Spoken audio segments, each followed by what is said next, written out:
Welcome to Open for Business, the Gallatin Valley's only local business and consumer talk show featuring Tom Egelhoff, the Man Entrepreneur magazine radio called the leading authority in the United States for doing business in small town. Here he is, speaker, author, small business consultant, and Mrs. Egelhoff's favorite son, Tom Egelhoff. All right, welcome everyone. Open for Business. We air every Saturday live from 11 a.m. to 2 p.m. Mountain Time on AM 1450 KMMS in Bozeman, 1340 KPRK in Livingston, Montana. If you'd like to be a part of the big broadcast, go to kmmsam.com and click Listen Live. The call-in number during the show, 406-522-TALK, 406-522-8255. I'm here, you're here. Let's get the show on the road. All right, welcome back, everyone. 25 minutes before the top of the hour. It's Saturday, July 23rd, 2016. And I want to welcome you to the podcast portion of Open for Business. Each week, I share some tips and tricks I've learned over the years about advertising, marketing, promotion, and building strong, successful businesses. And I do these Open for Business podcasts live every Saturday between 11:30 and noon Mountain Time from the studios of AM 1450 KMMS in Bozeman and 1340 KPRK in Livingston, Montana. And, of course, we stream worldwide on the web at kmmsam.com.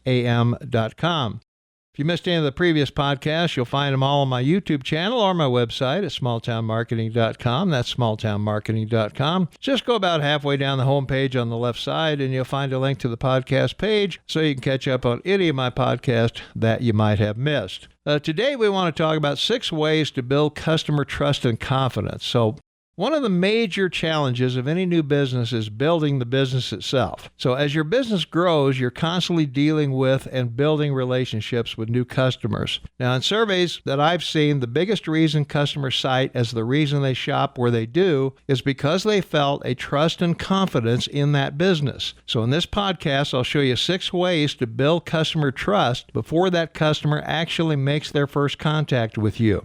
So tip number 1. Stop being a cold, impersonal business and start being a warm, personable business.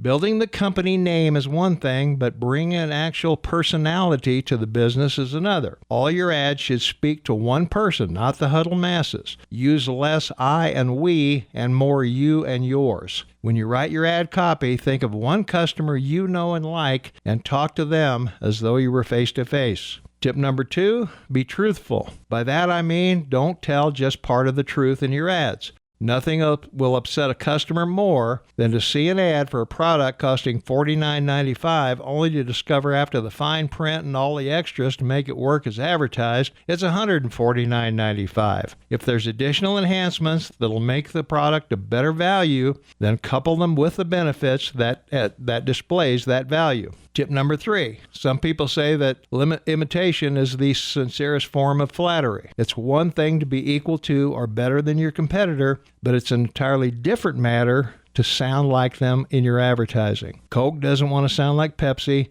McDonald's doesn't want to be like Burger King. Your message needs to be unique. When you say best service in town, that's just lip service. Best compared to what and who? Defined by what? We have a furniture dealer that uses the overworked phrase, low prices are born here and raised elsewhere. Sounds like a bumper sticker phrase.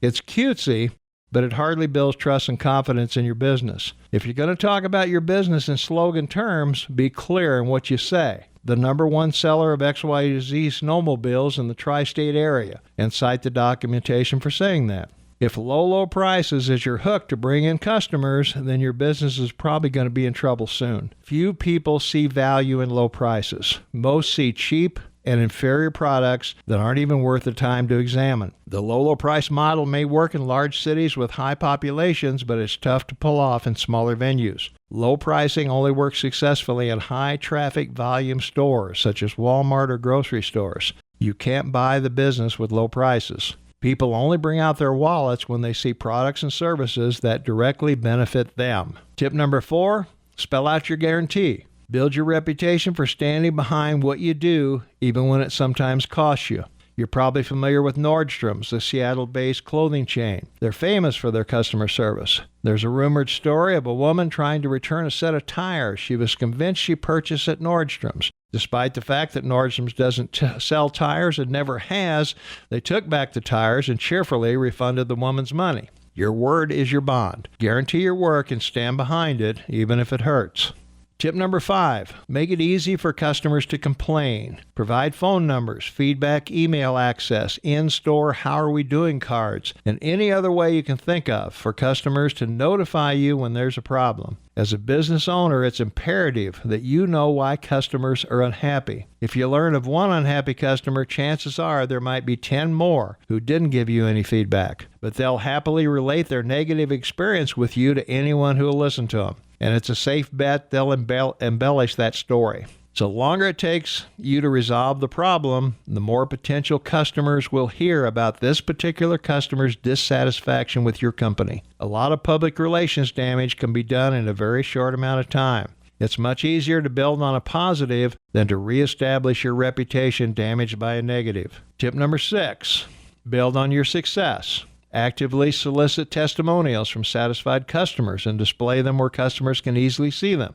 We have a car dealer here that has testimonials inside plastic sheets and a nice binder in the customer waiting area. So while customers are waiting to pick up their vehicles, they're put at ease by the positive statements that other customers have made about the dealership. A car dealer detailer I work with in Maryland takes a digital picture of each vehicle and emails it to the client. 99% of the time, he receives an acknowledgement that turns into a testimonial. The company name is important, but putting a personal feeling on the business is never a bad idea. Fortune 100 companies spend billions on their image, and that's geared to creating trust and confidence in each company's brand name and products.